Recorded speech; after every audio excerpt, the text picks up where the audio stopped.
Bonjour à tous et aujourd'hui on se retrouve pour un débrief du match entre Brentford et Arsenal. Voilà, un match qui s'est soldé par une victoire 2-0 pour Brentford. Mais juste avant que la vidéo commence, je compte sur toi pour t'abonner et liker cette vidéo, me dire en commentaire ce que tu as pensé du match et on va directement commencer. Avant que je commence, je tiens à te présenter le sommaire. Voilà, on commencera par le contexte. Ensuite, on continuera avec l'effet du match. Ensuite, l'analyse, mes tops, mes flops et on conclura tranquillement.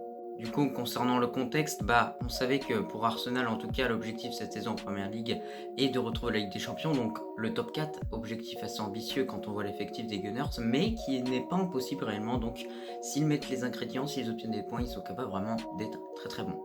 Pour Brentford, l'objectif est un peu différent en tout cas, se maintenir déjà, mais eux sont sortis d'une brillante saison en Championship, voilà, où ils ont tout simplement gagné, je crois bien. Voilà, ils ont des bons joueurs comme Toney, etc., Canos et j'en passe, voilà, il y a des bons joueurs, c'est une équipe qui a un potentiel et pourquoi pas, ça pouvait être une potentielle surprise dans cette première ligue.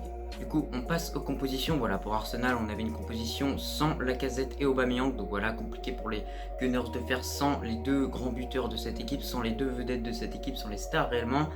Du côté de Brentford, on avait une composition habituelle avec également Toney qui était également à suivre à hauteur de 32 buts sur la saison 2020-2021 en Championship. Désormais, passons au fait du match. Pour les faits du match, je vais évoquer donc le match dans sa globalité, mais je vais résumer première mi-temps et deuxième mi-temps.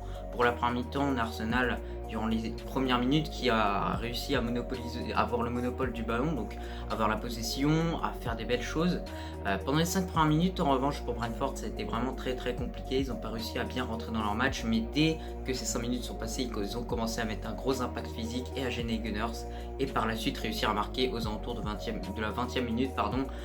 Donc voilà, beau but voilà, marqué tout simplement sur encore une fois une défense des Gunners qui a été très, très fébrile durant tout le match, on verra ça dans l'analyse. Voilà, Chambers qui se fait dribbler par Canos et Canos qui met une magnifique frappe. Voilà pour le résumé de cette première période. Dans cette seconde mi-temps, les Gunners vont arriver avec d'autres intentions un peu plus offensives. Ils vont réussir à exécuter ce qu'ils arrivaient à exécuter plus rapidement, c'est-à-dire par exemple l'enchaînement des passes, les enchaînements techniques, etc. Les actions faites tout simplement par les Gunners vont être effectuées beaucoup plus rapidement. Mais toujours, on a une équipe de Brentford qui est toujours en place, qui est toujours excellente défensivement et qui arrive à subir les assauts des Gunners et à résister tout simplement, et du coup ils vont réussir sur corner à mettre sur corner ou sur touche, je sais plus c'est quoi, mais en tout cas ils vont réussir à mettre un beau but de la tête marqué par Nordgaard. Suite à cela, les Gunners ont tenté à plusieurs reprises les changements avec l'entrée de Nelson, l'entrée de Saka, vont tenter d'enchaîner, de tirer, d'avoir des actions, mais vont pas parvenir à marquer jusqu'à la fin de ce match. Désormais, pour l'analyse, on va se focaliser sur deux questions. Comment Brentford a fait pour gagner et qu'est-ce qui n'a pas été pour Arsenal dans ce match?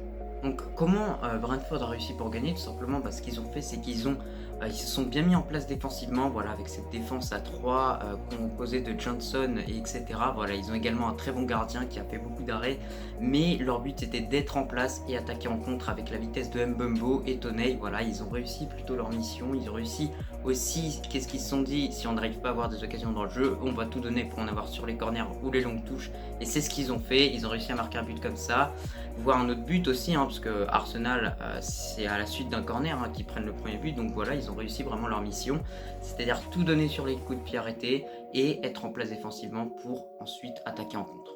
Désormais, on va passer à la deuxième question. Qu'est-ce qui n'a pas été pour Arsenal?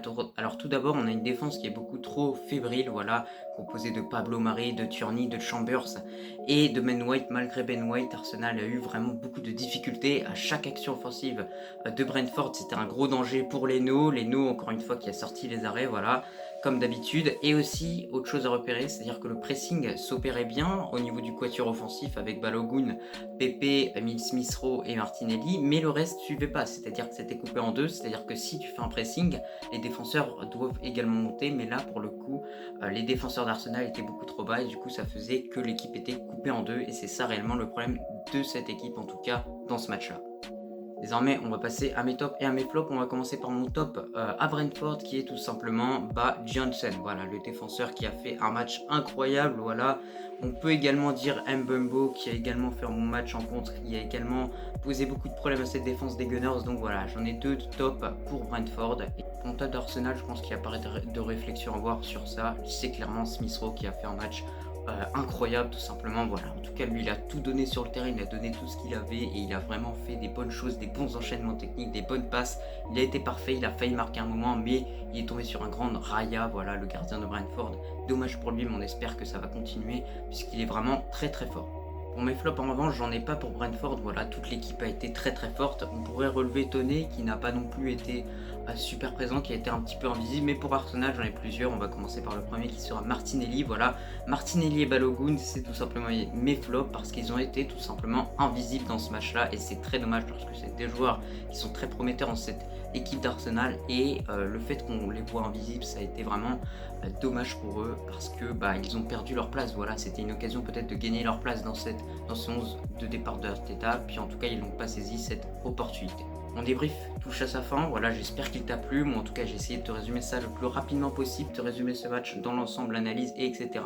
J'espère que la vidéo t'a plu et si c'est le cas je suis content en tout cas et moi je te dis à la prochaine.